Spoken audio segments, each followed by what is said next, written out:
Wow, so much to follow up on there. I want to understand what the subtext is of what you were saying about salaries and heads of charities. Are you suggesting that we're not getting the level of talent that we need at the top of these charities, and if we only had the money to pay the better talent, the charities would be more successful? Is that a key part of this? No, I'm not saying that we don't have the best and the brightest. What I'm saying is that we don't have nearly all of the best and the brightest that we could actually use to solve these problems. And while some people don't care about money, there is an inadequate supply of saints, you know? And God knows we don't have the kind of talent at every level and in the numbers we actually need it to attack some of these problems. So we would lure more innovative, imaginative thinkers away from the head of General Motors or some of the biggest companies if they could only make the kind of money that they can make in the corporate world, and they would make these charities more successful. Well, now, I was careful to say I don't think we need to go all the way to the corporate world, right? But there's a big gap between where we are and where the corporate world is. You know, all kinds of financial incentive, no financial incentive. So I'll give you an example. We were working with an organization over the last couple years to transform their fundraising, and we needed to find a new development director. And the executive director said, I know this guy who works at this bank in town, and he's been a friend of ours for years. And I know he would be incredible at this job, and I would love to put him in this position. He would be better than any of the people we've interviewed so far.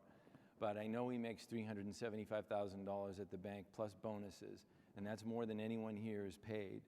So I just can't do it. It would destroy the culture even if I was willing to spend the money. So there's a case where here's a person where you believe would do a great job at this, and you have to say no to it because of these cultural norms. But there's also a person who may have spent 10 or 15 years making $375,000 a year with benefits, who may decide, I've accrued enough money, I'm willing to take a little less to do more. Yeah, but he wasn't showing up, that person.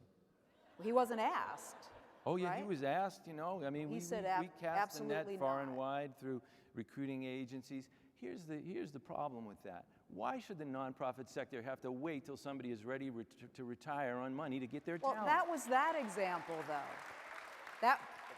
That's not across the board. That was just the example that you Yeah, well, like I to. said, that person wasn't available. There was a person who was available, and because of this cultural mindset, they had to forgo them, and I think that's a tragedy.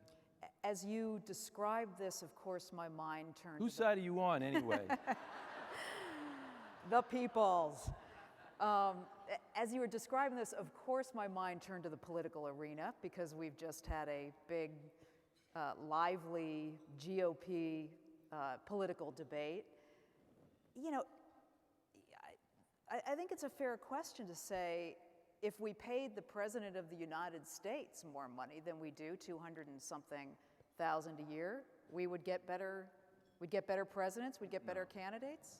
Well, you know, it's possible at the lower levels of politics where people decide, you know, I'm not going to run for Congress because it pays whatever 120 grand, and I'm making 400 now, and I don't want to move to Washington. Because a whole lot of people are willing to do that. Yeah, but at the level, you know, this comparison is always made. We only pay the president $400,000. No one should make more than that. Okay. Is it up to 400 and something thousand? Are you going to give the person Air Force One? Are you going to let them live in the White House? Are you going to let them monetize that job for $150,000 speeches when they leave office? Are you going to give them celebrity? Are you going to give their children, by the fact of that celebrity, all kinds of opportunities? So I really wish people would stop making that comparison. And the comparison doesn't work because there's so many other benefits to yes. a life in politics. A life as president, and that's the one people use all the time. The president only makes $400,000. The governor only makes $220,000. No one should make more money than the governor. Yeah, but the governor can go, you know, work at, have his job choice when he's done, monetize that, write books, speak, all kinds of things. I also wanted to know, I wanted to understand what you were saying about the federal government. It kind of sounded like you were giving the federal government a pass. Do you? I don't give the federal government a pass. I would love it if the federal government said, we're going to solve all these problems, we're going to put 10 times the amount of money we have been into it. But look, I think that the government should be an instrument of our dreams, not a master of our destinies. So as nonprofit organizations, we shouldn't sit around waiting for government to take the lead. We may have to lead government. Like, that's what Share Our Strength is doing, No Kid Hungry right now. You know, they've decided there's federally appropriated funds for kids' breakfasts and kids' lunches, and the states don't know about it, or the states don't meet all the requirements they need to access the funds. So we're going to go and do grassroots organizing to help them access all of those funds, you know? So that's what I'm saying. Why don't Americans insist? We are the government in the end. We're a compassionate, imaginative, innovative people. Why don't we insist that those numbers that you showed on literacy, the numbers that you showed on hunger, that the government be an instrument to make serious change around that? You know, I think it's not just the nonprofit sector, but as a nation we've become petty, and as a nation we've lost our ability to dream. You know, Apollo was the last great daring thing this country put its ass on the line for in a big way, and it made grown men and women weep. And I actually think the public is yearning for that kind of collective achievement again, but we get caught in all of these petty debates about who's more moral than the next person, who's a better person than the other person, and that comes at the expense of real aspiration and possibility and living a life of joy and aliveness and abundance, which we could. So, if I had the exact answer, I'd be running for president. So as a nation, we've become petty, but individually we're what? We exude the kinds of ethics and higher values through our charitable organizations that you described. Is it what? You mean when everybody gets together in Washington in Congress, that's where the pettiness comes out? I don't understand the separation between the individual and our ability to live these ethics and values that you're talking about. What does she think I've been paid to opine on here? You're getting very, I don't know the answer to that one. You're asking a philosophical question. Yeah. Yeah. I don't think I know the answer to it. Here's a question from the audience, from Sarita Wilkins. She says, I agree that spending on overhead is important, but how do we frame this need for donors? Well, you saw in those I'm Overhead ads an explanation of what overhead actually is.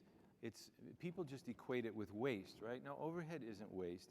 Overhead is the development director who takes $1 from you and turns it into $3 for services. Overhead is the executive director that makes sure the programs are being managed and that they're actually effective. So I think there are all kinds of ways to change the way people think. You know, usually there are lay people in an audience when I speak, and I'll have lots of people coming up to me after 45, 50 minutes and say, I never thought about these things. You know, I'm never going to ask that question about overhead again. And I think if you look at people, they lead busy, busy lives, right? And up at the top of their priorities are their relationship, their children, their health, their job. And somewhere way, way, way down here, if it's there at all, is I'm going to spend some time thinking about the economics of the nonprofit sector, right? That people just don't do that. So when you give them the gift of some thinking about it, they appreciate it. In my experiences, they champion it. The other thing is, this desire to spend on overhead or compensation or take more risks, it has to be in the service of something larger, which is why I talk about dreams. The thing that will most take a donor's breath away is some daring dream, and then they will give you all kinds of permission in order to achieve that dream. Dreams give us our moral authority. To say I want to spend more on overhead just for the sake of it is not enough.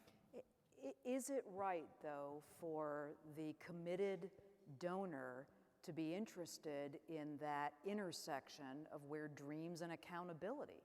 Yeah, except overhead isn't an accountability. See, people will say to me, well, but people are going to take cover. They're going to say, well, Dan Pallotta says you shouldn't ask about overhead. Well, overhead has been providing cover for all kinds of ineffective organizations for decades, because people have been able to go out and show the public, we only have 8% administration. And then nobody ever asks a question about, but what good are you doing? Right. You know, are you actually having an impact? But then what is the right question for the donor who cares that that commitment they've made is being carried out the way it should be? Yeah, the questions are, what are your goals? What progress are you making toward those goals? And how do you know? Like, do you actually care whether you're making progress, and do you measure it, and do you change your behavior based on that? And the average donor, everyone's a philanthropist. Philanthropy means love of humanity. Even if you're only giving $100 a year, you're a philanthropist. Take the amount of time that you take before you decide whether to cast your vote for Barack Obama or John McCain, and go to the charity and meet with the development director. They're dying to hear from you. That's why they're there. Go take a tour of the organization. In the same way you learn about your washing machine or your car before you buy it, go find out about the charity. You know, we live in a simplistic culture that's addicted to simplicity, and we enable the donor by thinking they want simplicity, so we have to give them simplicity. At one time, they wanted a horse. They didn't know about cars, you know? So the donor has a responsibility to learn about the organization as well. So here's a recent example in my own experience. I recently interviewed the author of a book about dolphins, and she featured a marine biologist who is doing some really innovative work around dolphin research. I got so interested in it that I decided I was going to become a donor to this new research foundation. It's based in California. I have an opportunity at some point to interview the scientist who leads it, maybe, but I'm never going to be out probably knocking on their door to say, as you've suggested, show me, show me, show me. So how do I do this at a distance, but in the kind of questioning way that you've suggested? Well, you could go onto their website, right? And you could read all through the website, and you could see what they say they do. And you could say, well, they've got some ambitious goals. I like those goals. Oh, I see over here they kind of have a high overhead. I wonder what that's all about. So you can question that, as opposed to in the past we just shut down when we saw that. But if I saw that seal of approval that you showed... Yeah, you would know that they have low overhead, right? Well, and I might say, well, okay, that gives me a certain amount of comfort. How do I get beyond that? Would you still, after hearing this talk, say that that gives you a certain... No, I have more skepticism. But yeah. now I want to know, what's the next thing? She's tough, this one. I mean... I'm sorry, repeat. I wanted to know, then what's the next thing that I investigate, that I look for? As I said, here's why I said those things. What are your goals? What progress are you making toward those goals? How do you know? So you would want to know what this organization's goals are, right? Like, if they don't have any goals, I would say, well, they might be well-meaning, but I don't know that I want to make an investment in them. If they can tell you the level of their goals on the website, but then no one in the organization can repeat those goals, you can say, well, then this is really a PR exercise. So, you know, you dig a little deeper to find out if those are really the goals. What progress are you making toward the goals? I actually don't care if you're not making progress. I want to know whether you know if you're making progress or not, and why you think you are or aren't making progress. Because if we start a new simplicity bandwagon around effectiveness, which is already beginning, we're going to have organizations going after the problems that are easiest to show effectiveness on, because that's where all the money will be. And we won't have anyone working on the more difficult problems because it's more difficult to show effectiveness there. You know, you can imagine if you went to Jonas Salk, you know, a year before he finds the polio vaccine, you'd say, well, this guy isn't very effective, right? That would be a dangerous way of looking at it. So you want to know, what progress are you making, and how do you know if you're making progress? That's what I care about. One last question about your Charity Defense Council.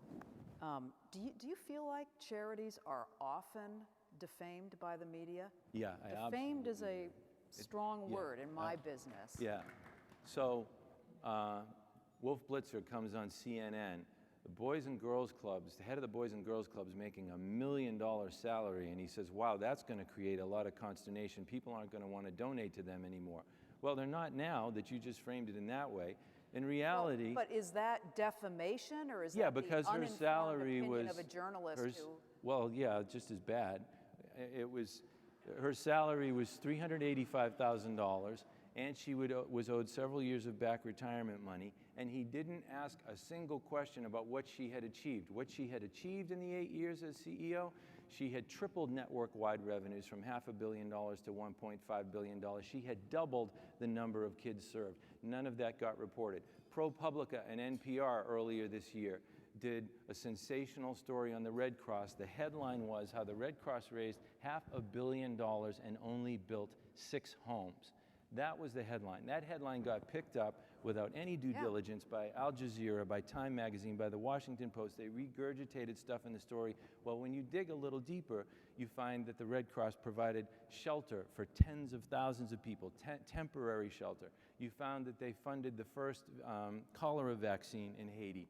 You found that they built hospitals in Haiti. They did all kinds of things that headline completely misrepresented, that ProPublica and NPR omitted from internal Red Cross reports the favorable things the Red Cross had to say about itself and only included the negative things the Red Cross had to say about itself. So, you know, anybody out here can give you 5 examples of that. So when we say defamation, we don't mean the legal definition of defamation. Well, when you say that somebody raised $500 million and only built 6 homes, what are you saying about that? What I'm saying is the example that you used with Wolf Blitzer is, again, the uninformed opinion of a journalist. I don't know if that rises to the level of legal defamation, that the media would then have to be in court to defend. Well, the Gay and Lesbian Alliance Against Defamation, I don't think rises to a legal standard every time somebody defames a gay and lesbian person, you know. I think you get the point, you know, that charities are being treated unfairly in the media, they're being treated simplistically in the media, and what does that lead to? That leads to, according to an NYU Wagner School of Public Service survey, 70% of Americans believing that charities waste either a great deal or a fair amount of money. Now, there is no study that's ever been done that shows that that's actually the case. So where is the general public getting that idea? From these kinds of stories. I'm out of time. Could Thank we God. continue the... What? Dan! Dan!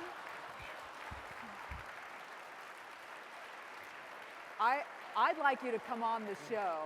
Would you do that? On my public radio show? I would absolutely love to. We'll take calls and we'll continue. Okay, Thank great. you. All right, thanks so much. Thanks, everyone.